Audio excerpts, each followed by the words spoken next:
All right, so for the last 18 months, I've been using various AI tools to act as a personal life coach. I was skeptical initially and I had a lot of reservations about it, but the results have really surprised me in a good way, and that's why I continue to use it like that today. And so in this video, I'm going to show you exactly how I've been using AI as a personal life coach. We're going to start with a conceptual overview of how to think about using AI as your personal life coach, and then in the second part of the video, I'm going to share the workflows and the tools and the prompts. And of course, there will be timestamps to everything down below, so you can skip around the video if you feel like it, but let's now jump into it. Okay, so we're going to start off with the conceptual framework behind this. This is you, and this is the AI. And the whole idea behind this life coaching thing is that you are having a back and forth conversational dialogue with the AI, almost like how you would if you hired a life coach in real life. Now, everyone is of course familiar with the fact that you can type to all of these different AI tools like ChatGPT and Claude and Gemini and Grok and all the stuff. But beyond typing, there are different types of input that you can feed into the AI that can help it act as a better life coach. You could, for example, use an app like VoicePal, which is the app my team and I have built, and that can capture whatever you are saying and it will turn it into text, and then that text can be fed into an AI if you wanted to. You could also use handwriting. So if you are like me and you enjoy doing physical journaling and you like kind of writing stuff out on pieces of paper and you've got tons of physical journals lying around, these days the optical character recognition that these different AI platforms use has gotten so good that you can just take photos of your journal entries or even of spider diagrams and of notes, and you can feed those into the AI and then it will act as a better life coach. You could even, if you wanted to, use transcripts from Zoom calls. In my case, for example, I use an app called Grain to record every single Zoom call I'm on. And so sometimes it's Zoom calls with a team, sometimes it's a Zoom catch-up call with a friend where I get some interesting insights, but I also record all of the sessions I have with my own executive coaches. And then if I take the transcript of that call and feed it into the AI, I usually get a lot more value out of the coaching session because I can then reflect on it after the fact. You could even send the AI various screenshots. So if you've had a text message conversation that you would like the AI to analyze, you don't even need to copy paste, you can just screenshot and chuck it straight in. And so overall, I think there's a lot of value in expanding the different types of raw inputs that you're giving the AI beyond just typing to it in a single chatbot. All right, now this is where it gets fun. So what does the AI do in response to all of this different raw input that you're giving it? Well, one thing it can do is that it can ask you clarifying questions. This is one of the main use cases of a life coach. They tend not to give you advice or tell you what to do. Instead, they tend to mirror what you've said, reflect it back at you, and ask you follow-up questions to help you get to your own sense of inner clarity and truth that you have within. Secondly, you can ask the AI to challenge you. There is a thing that you might be familiar with stuff like ChatGPT, where it is nauseatingly sycophantic and it just sort of sucks up to you and it wants to be a yes man. The way you get around that phenomenon of glazing is that you specifically ask the AI to challenge your thoughts or your strategy or your logic or whatever the thing is you're talking to it about. You could say things like, give me the steelman counter argument to this. You could say, give me the strongest possible counter argument to what I've just said. A phrase I often like is, give me a scathing critique of what I've just said. And I like the word scathing because that causes it to go ham and not worry about hurting my feelings and actually gives me a very strong counter to the thing that I've just said. You could also ask the AI to give you explanations or explanatory theories for specific things. And I've put a little caution symbol there because this is where we do have to be cautious. You could, for example, ask the AI to explain why you have a particular pattern in your life, or why you feel anxious about thing X, or why you have this concern about money. And you've got to be a little bit careful about the response because, well, firstly, even if you were to ask an actual human, like a life coach, let's say you actually hired a life coach and they had all this experience, and you ask them to explain your thought pattern as to why you end up procrastinating from thing X. That life coach is also not going to be able to give you the correct answer. Arguably, there is no correct answer. They'll be able to give you some thoughts, some opinions, some theories. They might even be able to back it up with something like, well, you know, in CBT, they might say this, but in acceptance and commitment therapy, they might say that. Either way, there is no truth that they're going to be able to give you. And so trying to expect truth from an AI, I think, is a recipe for disaster. The way I would think of these responses is that they are not necessarily true, but that doesn't mean they can't be useful. The goal is useful rather than true. And so we've got to be careful not to take whatever the AI says as a commandment. It's instead more like a suggestion or a hypothesis. You can ask the AI to give you explanatory theories about yourself, which is generally quite useful, and also about others. So one of my favorite use cases is when I'm struggling to understand what someone else in my life is feeling about a thing, I will ask the AI to give me an explanation of why they could be feeling that particular way. Like, let's say my wife is feeling unsupported in a particular area of our life together. In that context, I will, of course, have a conversation with my wife to try and understand why she feels unsupported, where those feelings and thoughts are coming from, and what I could potentially do about it. But then after the fact, I generally find it very helpful to talk to the AI about that specific situation, because I can be much more probing and annoying to the AI than I really can to my wife. With my wife, for example, and with any human being, there is a limit to how much you can really be like, yeah, but why do you feel that way? Yeah, but why? But like, what about this? What about that? But like, you know, if you thought this, wouldn't it make you feel why instead? And when it comes to emotions, you know, there's a limit to how much of that you can do. But with the AI, there is no limit. And so this has been one thing that's genuinely improved my marriage. It's been my ability to kind of reflect on arguments or issues that we've had and be able to understand what went on from a different perspective so that, if relevant, I can figure out what are my action points for next time. We can also ask the AI to give us recommendations or advice for a specific situation in our life. And again, there is a warning here. We don't want to take the advice that a random autocomplete AI chatbot has given us. We do not want to take that advice as gospel. And to be honest, this is the same situation with a life coach. If you ask a life coach about anything at all, if you ask a therapist about anything at all, if you ask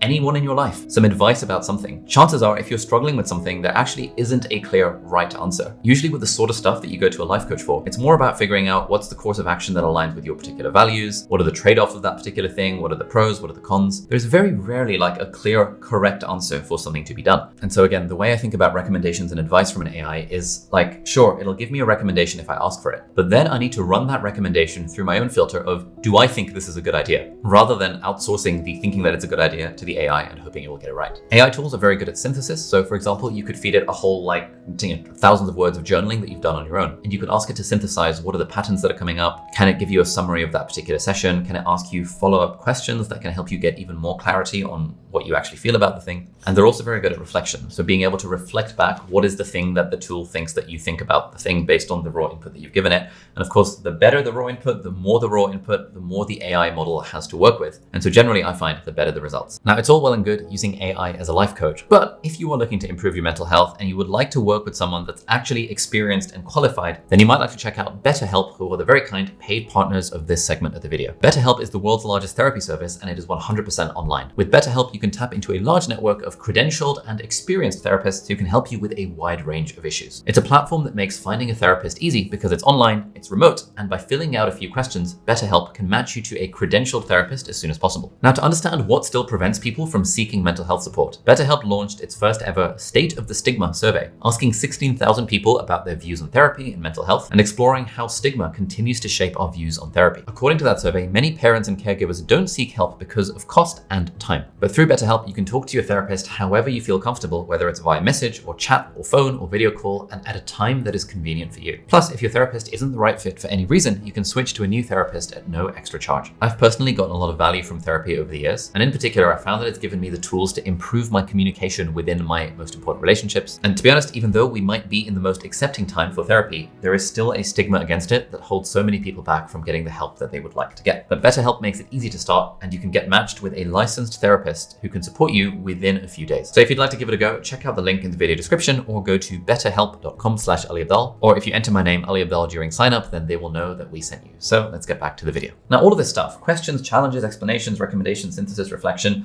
all of these are things that a life coach would do if you were to actually hire a life coach in real life. I've been working with executive and or life coaches for the last 5 years now, and I've been having a weekly session with some sort of coach pretty much every week for the last 5 years. And honestly, most of what they do is that it's a space for them to ask me questions, for me to say stuff, for them to reflect back to me what they think I've said, ask more follow-up questions, sometimes challenge my point of view if I have a theory and they're like, what about this, what about that? And occasionally they'll give explanatory theories or recommendations and advice for a specific thing. But for the most part, the way that I think of a life coach, and also the way I think of AI as a life coach, is that it is a mirror. It is not a source of gospel truth. It is not like a super intelligence that knows everything about you or anything like that. It's simply a mirror that can reflect back the stuff that you give it, and it can reflect it back with different kind of personas and different kind of vibes. And so it's almost like if you look through a mirror, you've got some mirrors that will distort you and make you look fat. You've got some mirrors that will distort and make you look thin. You've got some mirrors that will distort things. And so basically you're able to program this mirror in terms of what is the input you want to give it and how would you like it to respond in terms of output. It is worth saying that there is one key thing that a coach does that an AI model does not do, and that is accountability. This is something that AI tools are famously bad at, not because they're not able to do it, but because we as humans, we tend to only care about accountability from A, other people, and B, other people that we respect in some kind of way. So for example, if you were to say to your 5-year-old niece, if you were to ask her to hold you accountable for reaching your goals, you're probably not too concerned about being accountable to your 5-year-old niece. But if you ask your boss or your manager or someone you respect to hold you accountable, or a coach that you're paying lots of money to, you're much more likely to respect that level of accountability, and you're much more likely to do the thing you said you were going to do. And for me, I think a solid half of the value of all of the money that I've ever spent on coaching has been It's essentially a one-on-one accountability mechanism to get me to do the things I know I need to do. Unfortunately, when it comes to AI, most of us don't take the accountability from Claude or ChatGPT that seriously because it's not a human that we respect. And so it's worth appreciating that before going into all of this. It's also worth saying that if you have specific mental health issues, the AI chatbots are not designed to be therapists. I would not recommend using them to try and diagnose a serious mental health issue. I would not recommend using them to try and explore your past childhood trauma or anything like that. That's the sort of stuff that there are trained professionals for, professionals that are trained to pick up on body language cues that you might not even be familiar with yourself. And so a question that I ask myself when it comes to what should I ask the AI for versus like get professional help for is that if there was a smart person in my life who I respected and who I knew was very well read, but they don't know me very well and they have no professional qualifications, would I go to that person with this specific problem? So would I go to a smart acquaintance of mine if I was experiencing crippling depression and having thoughts about killing myself? Probably not. That's not the sort of thing that that person would be best suited for helping me deal with. But would I go to a smart person who I respect, who I know is very well read, and ask them for their take on how to figure out what to do with my life and, see what they think, or ask them to help me understand why sometimes I procrastinate from thing X, Y, and Z. And they're able to say, oh, well, this is normal because the research on procrastination suggests A, B, and C. It's like, I can imagine going to that smart acquaintance and asking them for advice about that sort of stuff, but I probably wouldn't ask them for deep personal mental health issue related advice that's like really, really, really serious. Okay, so that was the conceptual framework or like how to think about this stuff. Let's now talk about the specific use cases and workflows that I've personally been using over the last 18 months that I found very helpful in terms of using AI as a life coach.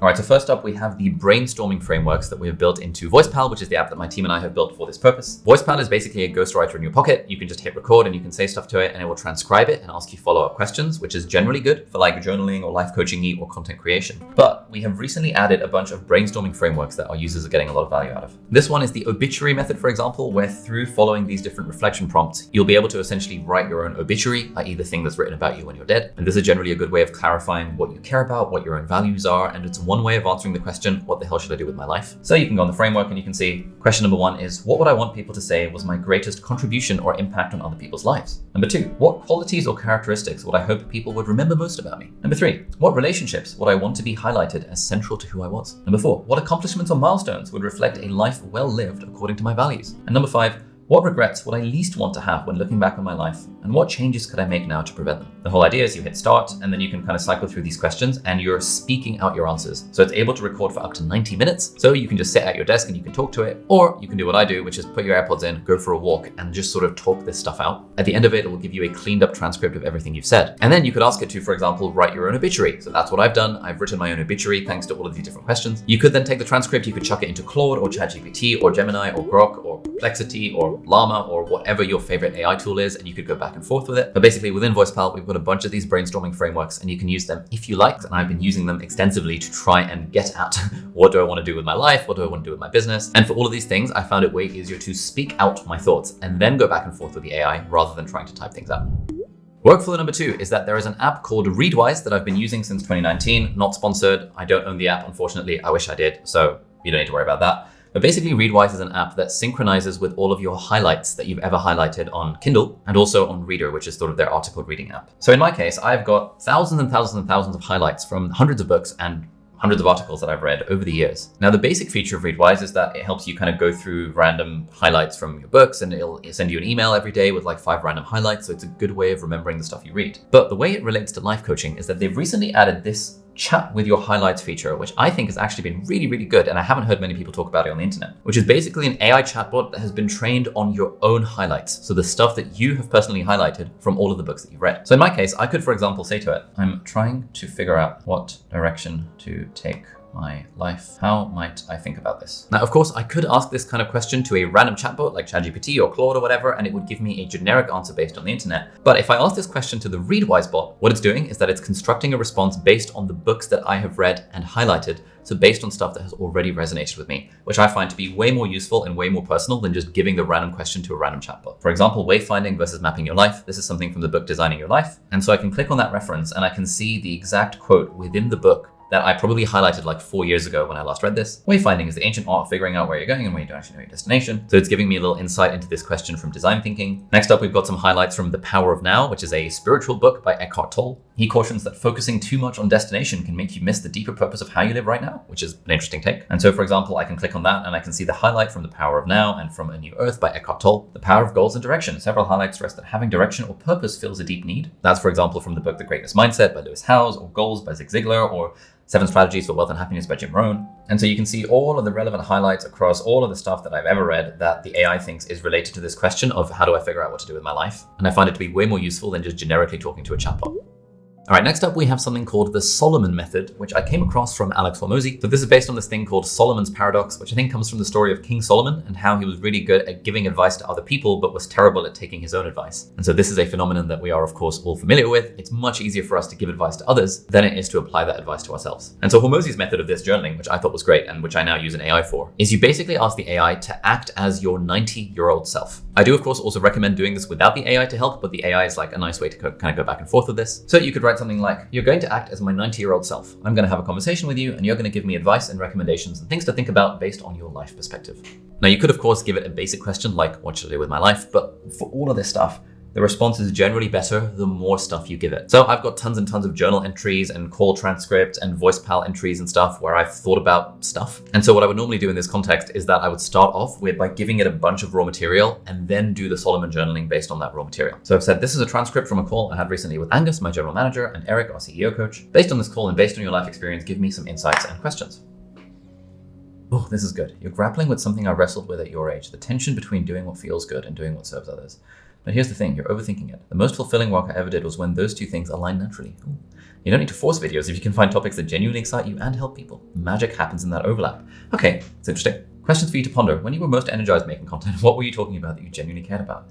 Are you creating content about productivity and success because it sells or because it lights you up? Oh, interesting. What would 10-year-old Ali think about your current work? Would he be excited by it? Next up, on success and numbers. You're fixated on making £2 million in profit, and I get it, security matters, but let me ask you this. I've forgotten most of my financial milestones, but I remember every moment I've genuinely helped someone or created something meaningful. Are you building a business or are you building a legacy? Okay, interesting question. The real question, you mentioned wanting to eventually make videos only when you feel like it, but what if the goal isn't to escape the work, but to fall back in love with it? Oh, at 90, I can tell you the work that sustained me longest was work I never wanted to retire from. What aspects of your mission to help people build a life they love still genuinely excite you today? Man, this is some good stuff.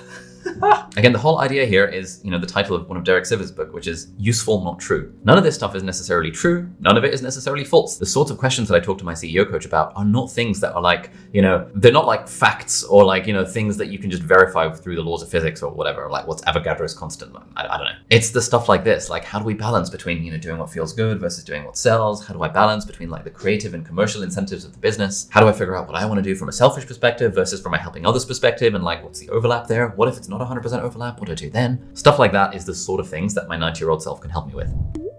All right, next up, we have the idea of using the AI as different personas. So again, it's that idea of the AI as a mirror, and you're able to distort the mirror based on different personalities that you would like to hear advice from. Now, there is a fun drill sergeant persona. I found this prompt, I think it was on the ChatGPT prompt subreddit, and I saved it to my notes because I thought that this was quite good. And this is something that I copy and paste. Often, like if I'm doing like a life coaching-y type conversation with an AI, I'll just copy and paste this prompt into it to get a completely different, like, stop being a baby kind of drill sergeant hot take on this. So this is the prompt, which is going to show up on screen. And if you want all of these prompts along with links to all of the sources and also the ability to copy and paste them, there'll be a Google Doc linked in the video description if you if you just want to copy and paste them for yourself. But anyway, so I've asked the drill sergeant to respond to this specific issue. Well, look what we have here. A successful YouTuber having an existential crisis about making 2 whole videos a week. Slaps knee. Listen up, Buttercup. I just read through your little therapy session disguised as a business meeting, and you know what I see? A grown man whining about having to do the exact thing that made him millions while sitting in his fancy setup with a full team of people whose paychecks depend on him not being a precious little princess about his creative flow. You're out here talking about spirit of service like you just discovered fire, when really you're trying to intellectualize your way out of the simple fact that success requires showing up even when you don't feel like it. Again, not necessarily true, but useful to hear. You think Einstein only worked on relativity when he was in the mood? You think your plumber only fixes toilets when the creative juices are flowing? Here's the kicker. You're making this way more complicated than it needs to be. You've got 6 million people who choose to follow you, not some AI version of you, not some perfectly polished version of you, but the real deal. And you're sitting there wondering if you should force yourself to serve them twice a week. The fact that you need mantras and prompts to remind yourself why you're doing this tells me you've lost sight of something important. When did helping people become a chore instead of a privilege? That is a really good question. When did having a platform become a burden instead of a responsibility? I think it actually became a chore when I became a full-time YouTuber.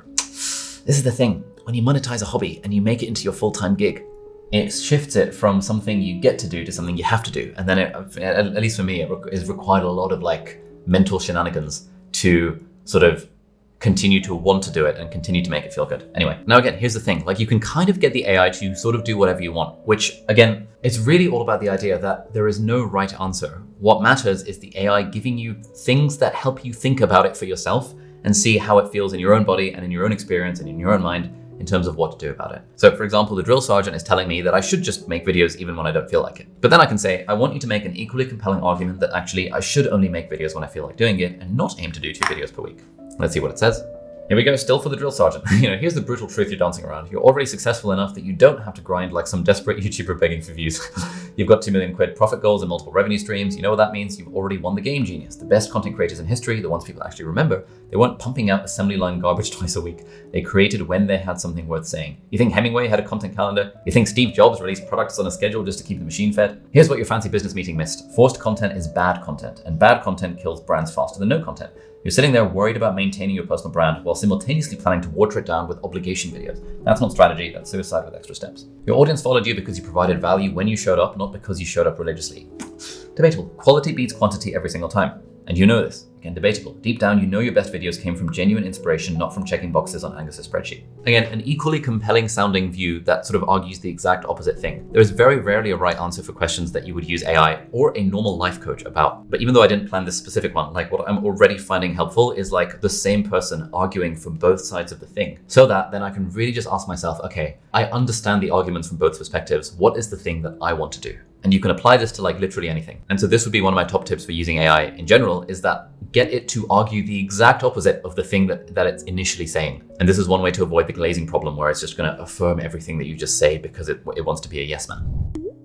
All right, next up, we have the deep dive long form podcast prompt. This is something I randomly tried a few weeks ago and I've been getting a lot of value from it, so I'm sharing it here. So here's the prompt. I want you to pretend we're in a long form podcast. I'm the host and I'm asking questions and we have 2 guests in this case, and then you can put whatever names you want. But in this case, I'm going to use Kapil Gupta and Jed McKenna, who are authors who write kind of spiritual enlightenment type books. I'm going to ask questions as the host and I want you to respond as the 2 guests and elaborate your response to help me understand how to answer the question. And so the way this came about is that a few weeks ago, I was reading one of Kapil's books. It's called Atma Moon. And I was reading the stuff in it and I was thinking, I wonder how Jed McKenna, who's another like spiritual guru type chap, would respond to this specific thing. So the question I'm asking here is, me. The whole spiritual enlightenment thing seems to be about eliminating attachments to things, but I'm married and have a child on the way. If I continue down this path, will I end up feeling non-attached to my family? So, Kapil, you see, there's a fundamental misunderstanding in your question that most people carry. You're conflating attachment with love and non-attachment with indifference. This is like confusing hunger with eating or thirst with drinking. Attachment is not love. Attachment is fear wearing the mask of love. When you're attached to your wife, you're actually afraid of losing her. When you're attached to your unborn child, you're afraid of something happening to them. This fear masquerades as care, as love, as responsibility. True love, if such a thing exists, would be without the contamination of fear. It would be without the desperate clinging, without the anxious projections into future scenarios of loss. Your wife, your child, they don't need your attachment. They need your presence, your clarity, your strength. But attachment makes you weak, makes you reactive, makes you live in constant subtle terror. Jed McKenna. Kapil's being diplomatic. Let me be more direct. You're asking the wrong question because you're operating from a false premise.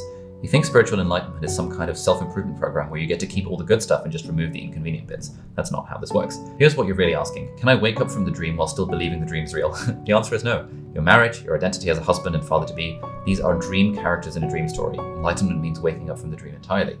Now, does that mean you'll abandon your family? Of course not. The dream continues, but you're no longer hypnotized by it. You'll still play your role, probably better than before because you're not constantly tormented by the ego's demands and fears, but you'll know it's a role. The attachment you're worried about losing, good riddance. Attachment is bondage. It's what keeps you suffering, keeps you small, keeps you trapped in the endless cycle of seeking and fearing. Your family doesn't need your attachment. That's just your ego telling you that your neurosis is necessary for love. Here's another example where I like to pit 2 different, very different vibes against each other on this kind of podcast just to see what happens. So I want you to imagine we're in a long form podcast. I'm the host and the 2 guests are Alex Hormozi and Eckhart Tolle.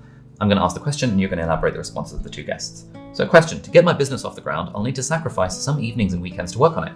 But I also have a family and other hobbies and other things I'd like to do. But I also want to become financially free, which requires me having a source of income that isn't just my job. What should I do about this? Alex Hormozi would say something like, look, here's the reality nobody wants to hear. There is no balance when you're starting out. Balance is a luxury you earn, not a right you're entitled to. The people who tell you that you can build $1 million business working 2 hours a week are selling you fairy tales. When I started my first gym, I worked 7 days a week for 2 years straight. Was it hard? Absolutely. Did I miss some family dinners? Yes. But here's what I tell people. You're not sacrificing forever, you are front-loading your sacrifice. Most people want to sprinkle their effort over 30 years. I'd rather go all in for 3 to 5 years and buy back the next 25. ... If you want, you can pause and you can read the rest of this response if it's the sort of thing that's interesting to you. And so this is what Eckhart Tolle might say in response. Alex speaks from the perspective of the ego mind, which always projects happiness into a future state. When I achieve this, then I will be fulfilled. But observe what is actually happening in this moment. There is a human being who is already complete, who already has everything needed for contentment, yet the mind creates a story that says, I am lacking, I need more. The sacrifice Alex speaks of often comes from unconscious resistance to the present moment. You work frantically in the evenings because you believe the story that you should be somewhere else.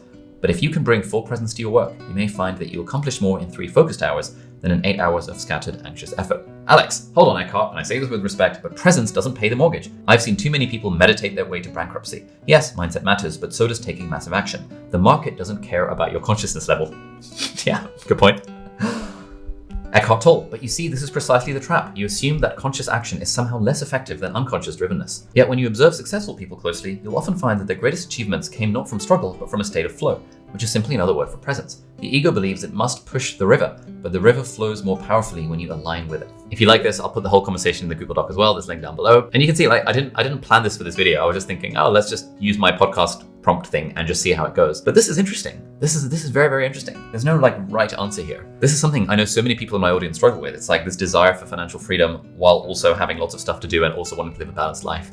And having these two very different perspectives from Alex Hormozi being like, you know, maybe he would disagree with this, but sort of being the guy, you know, the hustle culture guy. Maybe he wouldn't even disagree with this like these days. The modern day hustle culture chap.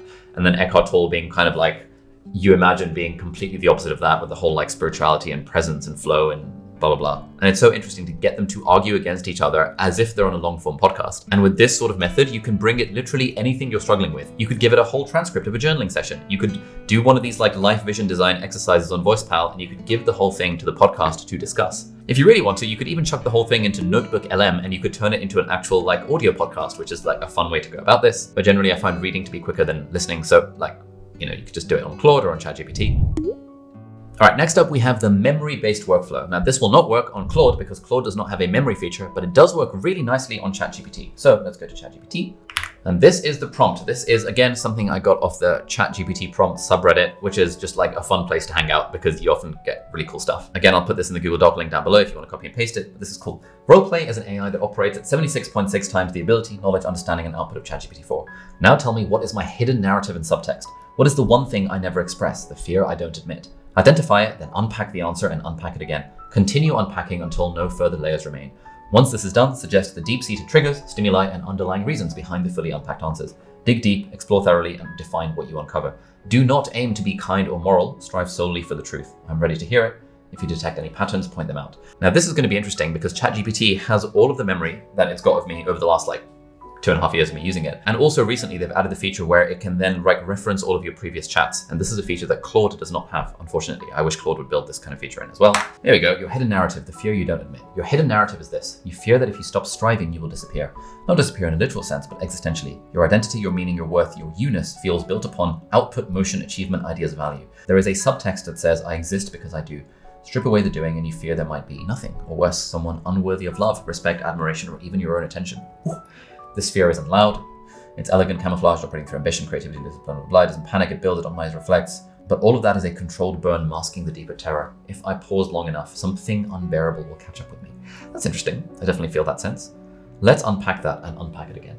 Layer 1, you fear the stillness that will expose your insufficiency. You seem profoundly self-aware, thank you, but that awareness may be primarily outward-facing, systems, models, frameworks, plans, behaviors. There's an intellectual command of your psyche, yet there's a protected zone you rarely approach, your inherent worth without output. Stillness threatens this hidden vault. When you stop moving, the self-construct, carefully crafted through years of meaningful action, feels at risk of dissolution. You sense something primal may surface in that silence. Okay, you've built a fortress of excellence to outrun shame. Excellence is a blade you've mastered. Your productivity, creativity, emotional vocabulary, and reflection rituals aren't ego-driven, at least not overtly. They're defense mechanisms disguised as virtues. Because somewhere beneath all this mastery lies a shadow, a deep unspoken shame. Not shame over something done, but shame of not being enough at a core level. It's not a belief, it's a sensation, a phantom weight you felt since before language. So the mind races to justify your being by creating visible worth. Visibility equals safety, impact equals love, performance equals identity. The equation is implicit. If I create enough, I will never be discarded. Bloody hell. Oh, man. I feel myself almost tearing up like reading this. Okay, layer 3, you unconsciously associate unconditional love with non-existence. Perhaps early on you equated love with being useful, smart, impressive, kind, perceptive. You weren't necessarily neglected, you may have been praised often, but the praise was likely conditional, tied to traits, not your essence. So you internalized a rule: if I'm not impressive, I'm invisible. That's the wound, not a traumatic event, but a long-standing condition, conditional existence. Now, whenever you edge near a true surrender or rest, the nervous system registers danger. Not consciously, but deeply. Unconditionally being, not doing, feels like erasure. Love detached from utility feels fiction. Okay, that is very interesting. Is this why I always feel guilty when I'm not working? Layer 4, the success you seek is actually a surrogate for being held. There's a hunger driving you that no victory will ever satisfy. Because what you're really longing for isn't recognition, success, or mastery. It's to collapse safely in front of someone who sees you fully and doesn't need anything from you. Not admiration, not respect, not inspiration, just presence. But the more exceptional you become, the harder it is to find that. You've transcended the room. People look up for you, lean in, so you build more, hoping this will finally earn you that place to land. But it never comes, and that absence becomes the background hum behind your entire life. Ooh, shit. Layer 5, here we go. You fear there is no you underneath the creation. This is the abyss. What happens if you stop creating? If you stop improving, stop teaching, stop helping, stop reflecting? Do you trust that something beautiful will still be there? Or does a small silent voice whisper, you'll vanish? That's the root fear. Not that people will forget you, not that you'll fail, but that when all the lights are off, there is nothing to illuminate. Patterns detected. You're obsessed with designing clarity, but subconsciously fear existential uncertainty. Hence the life compass, GPS frameworks, and systems. They're brilliant, but protective too. You romanticize mastery, but avoid moments where you can't control the outcome. Yeah. You seek freedom, but are imprisoned by your own momentum. You long for liberation from the very system you built to feel worthy. Your greatest fear is not failure, it's not being. And so you live as a creator, not just of content, but of identity. Because to pause, to not create, is to face the possibility that you were never who you thought you were. And that truth is too heavy to carry alone. But here's the unspoken truth that you've never fully trusted. You don't need to be magnificent to be meaningful. You're already enough, not because of your impact, not because of your work, but because you exist. The fear that nothing is beneath your achievements, it's false. But you won't believe that until you let yourself stop. Not once, but fully, and live in the quiet. Let me know when you're ready to go there. Oh, man.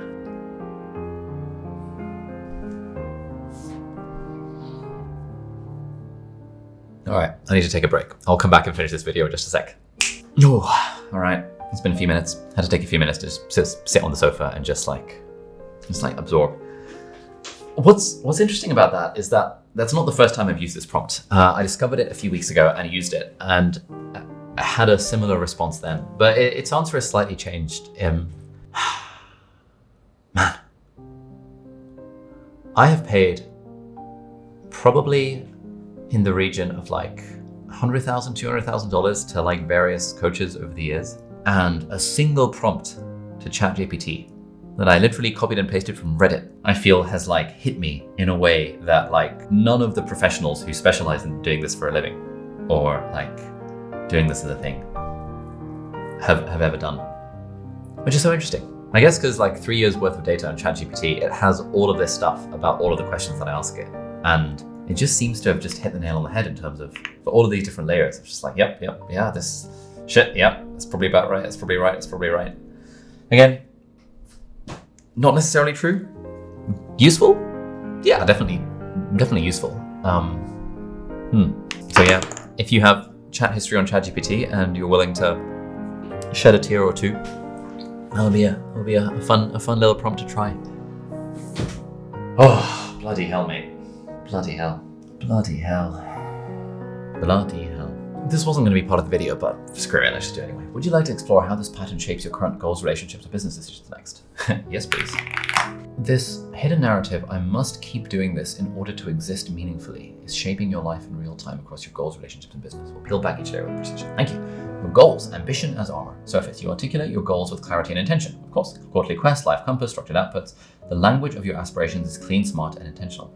Subtext, but the architecture of your goals often serves to ward off aimlessness. You don't just chase outcomes, you chase protection. Each goal you set, each structure you build is a line of defense against feeling lost. Yeah, it's very true. I often feel lost when I don't have goals Goals to go after. Pattern, you set goals that must mean something, not just for results, but for identity confirmation. You prefer epic clarity because true ambiguity, existential drift is intolerable. If a goal doesn't signal transformation, impact, or momentum, it feels like stagnation. Yeah, 100%. It does feel like regression. Hidden cost. Your goals may be reinforcing a loop, striving not to build life, but to justify it. Okay. Try this inquiry. What if I aim for a season of no strategic goals, only felt experiences? What rises in me then? Okay, nice. Let's copy and paste that as a journaling prompt to try. Okay, your relationships, depth with distance. You attract admiration, you're thoughtful, generous, emotionally literate, people feel seen by you. But how often do you feel fully seen in return? You may control the terms of intimacy, showing vulnerability in ways that still maintain control. You're not hiding, but you're not collapsing either. Pattern, you often take the mentor or coach role, subtly keeping power. You crave unconditional presence, but settle for admiring connection. Interesting. You're deeply loved, but wonder if people love the real you or the crafted version. A hidden cost, loneliness at the top, not because others can't meet you, but because they never fully see you, raw, chaotic, unfiltered. Who in my life could hold me if I stopped making sense, stopped being impressive, stopped trying to grow? Interesting. Your business, liberation built on subtle chains. You've created a business built on autonomy, meaning creativity, impact. You reject the rat race and build on your own terms. Yet your business is still a reflection of your identity construct. It gives you freedom, but only if you keep feeding it with meaning. You've traded the corporate treadmill for a creator treadmill. Pattern, you oscillate between simplicity and expansion, not for strategy, but for self-definition. You pursue lean excellence, not only for efficiency, but because the rest terrifies you. You say no to obligations, but not to momentum. Interesting. Hidden cost, burnout disguised as clarity. You might call it refining the business, but beneath it may be a quiet dread of emptiness, should the machine ever fully pause. Try this inquiry. What if I ran the business at 50% capacity for a year? Would I still feel like I matter?